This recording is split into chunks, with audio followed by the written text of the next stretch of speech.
Hello ആൾ, എന്താണ് എല്ലാവരുടെ വിശേഷം? എല്ലാവരും സന്തോഷമായിരിക്കുന്നില്ലേ?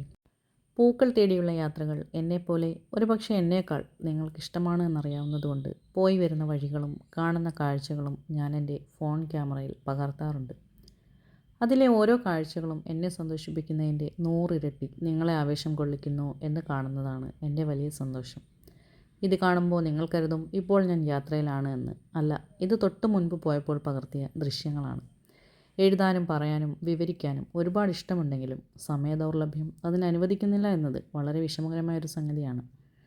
ഇത്തവണത്തെ യാത്രയിൽ എന്നെ ഏറ്റവും കൂടുതൽ സന്തോഷത്തോടെ സ്വീകരിച്ചത് മഞ്ഞ പട്ടുപോലെ കിടക്കുന്ന ജമന്തിപ്പാടങ്ങളാണ്. റോസ് മാത്രമല്ല, ഹൈബ്രിഡ് ജമന്തികൾ, ജറബറ, പലതരം ഇലച്ചെടികൾ തുടങ്ങിയവ എല്ലാവരും തന്നെ ഇവിടെ വിൽപ്പനയ്ക്കുണ്ട്. പോളി ഹൗസുകളിലും മറ്റും അവർ മഴയോ അധികം വെയിലോ ഏൽക്കാതെ സുരക്ഷിതരായി ഇരിക്കുന്നുണ്ട്.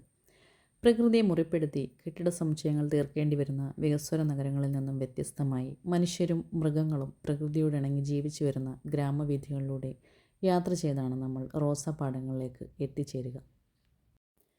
ഇവിടെ വികസനം വളരെ മന്ദഗതിയിലാണ്. ആദ്യം കണ്ട പൂന്തോട്ടം കണ്ണിന് ഇമ്പമായിരുന്നുവെങ്കിലും ഒരു റോസ് സെല്ലർ എന്ന രീതിയിൽ മനസ്സിന് ഇമ്പം തന്നില്ല.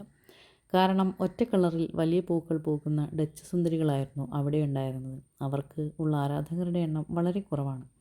അടുത്തായി കണ്ട പാടത്ത് കണ്ണം ചിപ്പിക്കുന്ന വർണ്ണപ്പൊലിമ കണ്ട് കുറച്ചുനേരം അവിടെ ഇങ്ങനെ ചുറ്റിപ്പറ്റി പരതി നിന്നു. ചില പാടങ്ങളിലെത്തുമ്പോൾ അവിടെ റോസാച്ചെടികൾ അത്ര ശ്രദ്ധ കൊടുക്കാതെ വിൽപ്പനയ്ക്ക് വെച്ചിരിക്കുന്നതായി കാണാം. ചിലയിടങ്ങളിൽ നിറവും വലിപ്പവും അനുസരിച്ച് ക്രമമായും ഭംഗിയായും ചിട്ടയിൽ വെച്ച റോസാച്ചെടികളും കാണാൻ സാധിക്കും. ശുഭ്രവസ്ത്രം ധരിച്ചവരും പളപള മിന്നുന്ന വർണ്ണക്കുപ്പായമിട്ട പരിഷ്കാരികളെയും വലിപ്പച്ചെറുപ്പമില്ലാതെ ഇവിടെ കാണാൻ സാധിക്കും. തേടി നടന്നവരിൽ ചിലരെ കാണുമ്പോഴും അപ്രതീക്ഷിതമായി മുന്നിലെത്തുന്നവരെ കാണുമ്പോഴും ഒരു പ്രത്യേക സന്തോഷമാണ് അപ്പോൾ മനസ്സിലുണ്ടാവുക. കണ്ണിനെയും മനസ്സിനെയും പിടിച്ചു നിർത്തുന്ന വർണ്ണക്കാഴ്ചകൾക്ക് ഇവിടെ ഒട്ടും പഞ്ഞമില്ല.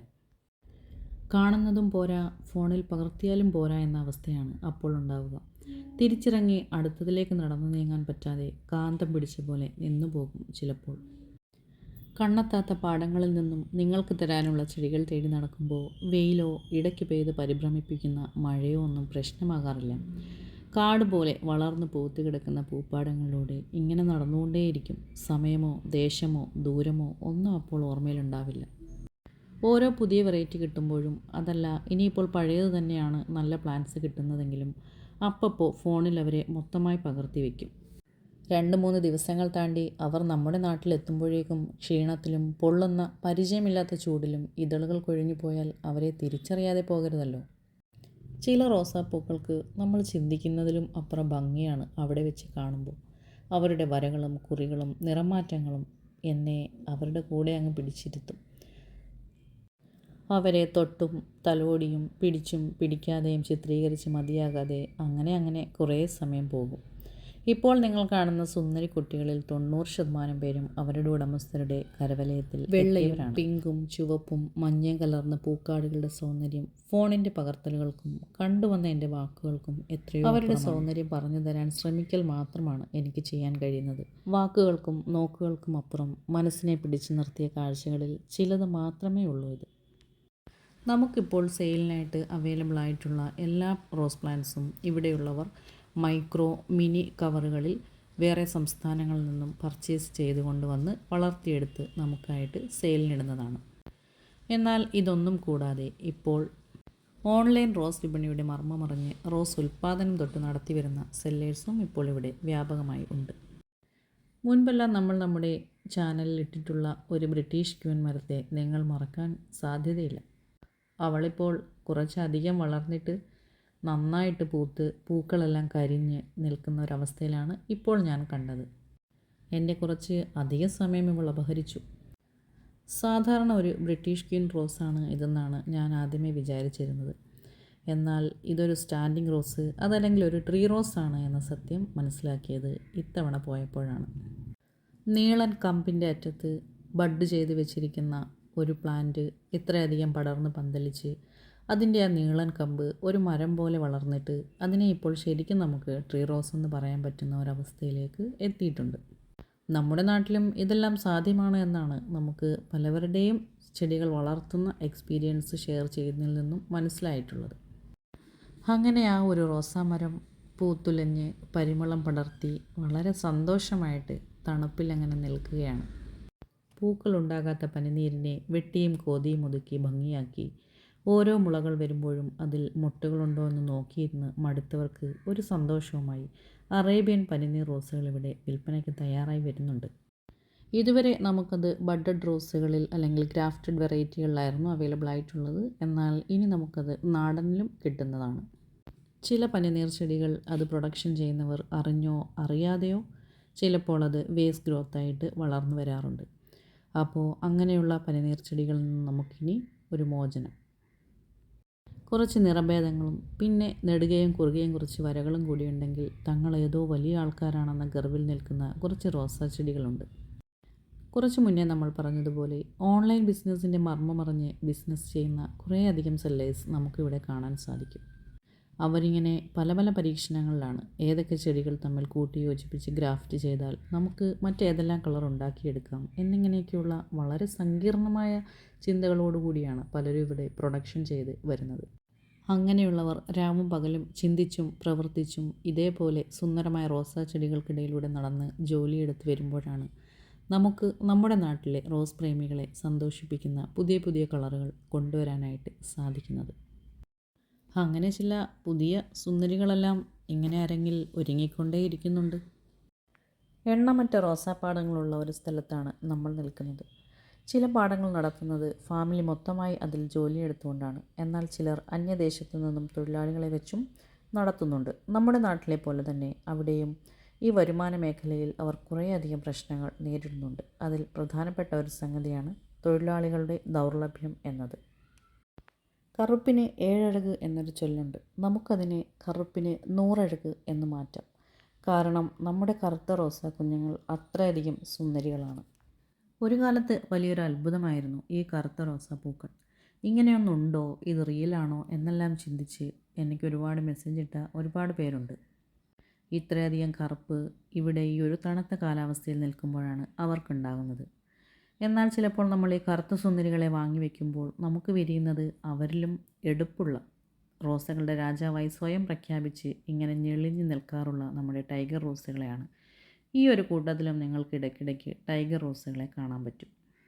പിന്നെ ഈ കറുത്ത സുന്ദരികൾക്ക് മറ്റൊരു കഴിവുള്ളത് ഒരേ പ്ലാന്റിൽ തന്നെ മഞ്ഞയും കറുപ്പും മഞ്ഞ ഇടകലർന്ന ടൈഗർ റോസും കൂടി വിരിയാറുണ്ട്. അങ്ങനെ ഒരു പ്രത്യേകത കൂടി നമ്മുടെ ഈ ഒരു ബ്ലാക്ക് വെറൈറ്റിക്കുണ്ട്. കണ്ടാലും പറഞ്ഞാലും പകർത്തിയാലും തീരാത്തത്ര കഥകൾ നമുക്കിവിടെ നിന്ന് പറയാനുണ്ടാകും. തൽക്കാലം നമുക്ക് ഈ വിശാലമായ കണ്ണെത്താത്ത ദൂരത്തോളം കിടക്കുന്ന കറുത്ത റോസാപ്പാടത്തിൽ നിന്നും പോകാം. സൗരഭ്യം പൊഴിക്കുന്ന റോസാക്കാടുകളിലേക്ക് മുള്ളോ മുറിവോ നോക്കാതെ ഞാനിങ്ങനെ നടന്നുകൊണ്ടേയിരിക്കുകയാണ്. ഇത് നമ്മൾ നേരത്തെ പറഞ്ഞ പൂക്കാത്ത പനിനീർ പൂക്കളെ നാണിപ്പിച്ചുകൊണ്ട് എല്ലാ കൊമ്പിലും പൂക്കളുണ്ടാകുന്ന അറേബ്യൻ പനിനീർ പൂക്കളാണ്. അവരുടെ മദർ പ്ലാന്റുകളാണിത്. ഇതിൽ നിന്നും വെട്ടിയെടുത്ത് നട്ടുവരുന്ന പ്ലാന്റ്സാണ് നമുക്ക് നിറയെ പൂക്കളോട് കൂടിയിട്ട് വരാറുള്ളത്. റോസാപ്പൂ എന്നാൽ പനിനീരും പട്ടുറോസും അങ്ങനെ ചിന്തിക്കുന്ന ഒരു നൊസ്റ്റാൾജിയ തരുന്ന ബാല്യകാലം നമുക്കെല്ലാ പേർക്കും ഉണ്ടാകും.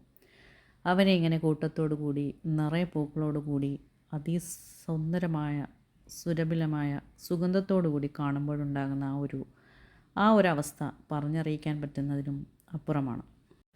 ഇപ്പോൾ നമ്മൾ കാണുന്നത് ഗ്രാഫ്റ്റഡ് റോസാ ചെടികൾ ഏറ്റവും ചെറിയ മൈക്രോ കവറുകളിൽ വളർന്നു നിൽക്കുന്നതാണ്.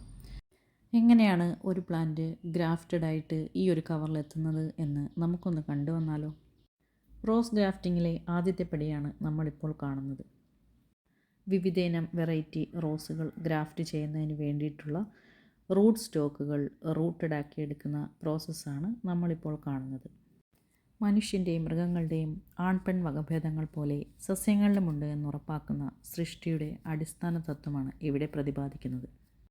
തമിഴ്നാട്ടിലെ ഉൾനാടൻ ഗ്രാമങ്ങളിൽ റോസാ കൃഷി ചെയ്ത് വരുമാനം കണ്ടെത്തുന്ന റോസാ കർഷകർക്ക് ഈ നട്ടുവച്ചിരിക്കുന്നത് നമ്മുടെ പോലെ കാട്ടുറോസ് ചെടികളല്ല, അവർക്കത് ആൺചെടികളാണ്.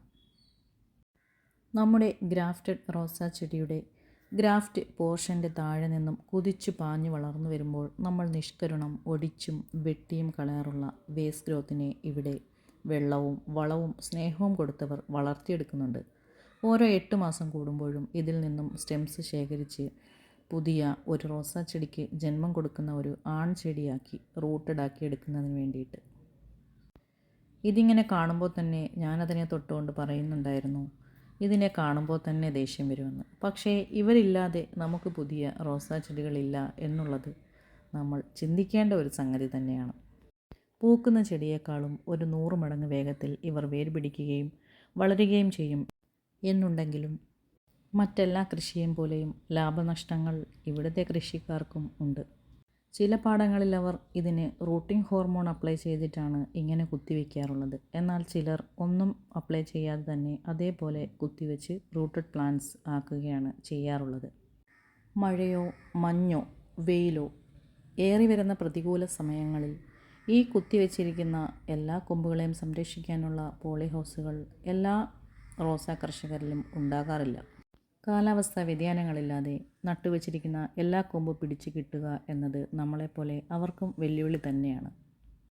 100 എണ്ണം വെച്ചാൽ 40 എണ്ണം പിടിക്കും, 60 എണ്ണം നശിച്ചു പോകും എന്ന പാവപ്പെട്ട കർഷകരുടെ മാറ്റിയെഴുതപ്പെടാത്ത വിധിലിഖിതങ്ങൾ ഇവർക്കും ബാധകമാണ്. ഏത് റോസ് വെറൈറ്റിയാണോ ബഡ് ചെയ്യാൻ നമ്മൾ ആഗ്രഹിക്കുന്നത് അതിൻ്റെ സയൻ എടുക്കുക എന്നുള്ളതാണ് അടുത്ത പ്രോസസ്സ്. ഇങ്ങനെ ചെയ്തെടുക്കുന്ന സയൻ റൂട്ടഡ് സ്റ്റോക്കുകളിൽ വേണ്ട വിധം ചേർത്തൊട്ടിച്ച് പുതിയ റോസ് പ്ലാന്റുകളാക്കി എടുക്കുകയാണ് ചെയ്യുന്നത്. ഈ ഒട്ടിക്കുന്ന പ്രോസസ്സ് അല്ലെങ്കിൽ ഈ ബഡ്ഡിങ്ങിന് പലവിധ രീതികളുണ്ട്. ഓരോ സെല്ലേഴ്സും അല്ലെങ്കിൽ ഓരോ കർഷകരും ഓരോ വിധത്തിലാണ് അത് ചെയ്യാറുള്ളത്. ഈ റൂട്ട് സ്റ്റോക്ക് ആക്കി വയ്ക്കുന്ന വേസ്റ്റ് ഗ്രോത്തുകൾ ഇവിടെ പൂക്കുമോ എന്നുള്ള ഒരു ചോദ്യത്തിന് പൂത്തിട്ടുണ്ട് എന്നാണ് മറുപടി കിട്ടിയത്. അവിടെ 6 മാസം തൊട്ട് 1 വർഷം വരെ ചിലപ്പോൾ ഇത് പൂക്കാറുണ്ട് എന്നാണ് കേട്ടത്. അവിടുത്തെ കാലാവസ്ഥയിൽ അത്രയധികം താമസം വരുമ്പോൾ നമ്മുടെ കാലാവസ്ഥയിൽ അതിന് ഒരുപാടധികം വർഷങ്ങൾ വേണ്ടി വരുമെന്നാണ് നമ്മുടെ ഒരു കണക്കുകൂട്ടൽ. പൂക്കുന്നത് വളരെ വിരളമാണ്. പൂക്കാത്ത ചെടികളാണ് ഏറ്റവും കൂടുതൽ ഇവരിൽ ഉള്ളത് എന്നാണ് അറിയാൻ കഴിഞ്ഞത്.